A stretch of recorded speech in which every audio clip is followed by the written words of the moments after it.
இப்ப இருக்க காலகட்டத்துல எல்லா இடங்கள்லயுமே பெரிய பெரிய சிலைகள் வந்துருச்சு. உலகத்திலேயே பெரிய சிலைகள் அந்த மாதிரியான கான்செப்ட் இப்ப வந்துருச்சு. ஆனா சிலைகள வந்து கைக்கு அடக்கமாவோ, இல்ல சின்ன குழந்தையாவோ பாவிக்கிறது தான் வந்து ரொம்ப நல்லது அப்படின்னு ஒரு சில சாரார் சொல்லி நான் கேள்விப்பட்டிருக்கேன். ஆனா நீங்க எனக்கு இப்ப சொல்லுங்க, பெரிய லிங்கம் நீங்க அந்த சக்தி மையத்துல வச்சிருக்கீங்க. இந்த பெரிய லிங்கத்த வழிபடுறது மூலியமா நம்ம வாழ்க்கையில என்ன மாதிரியான மாற்றங்கள் வரும்னு நீங்க நினைக்கிறீங்க? லிங்கத்தோட சைஸை பொறுத்து ஒன்றும் கிடையாது. நம்ம ஒரு இடத்த உருவாக்குறோம், அங்கே வர மனிதர்களோட எண்ண அலைகள் அவங்களோட ஆற்றல் மாறணும்னா கண்ணுக்கு மீறி ஒரு உருவம் அங்கே இருக்கணும்.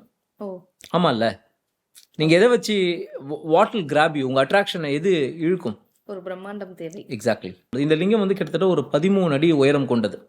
இதோட ஆவுடை வந்து 9 அடி சுற்றளவு கொண்டது.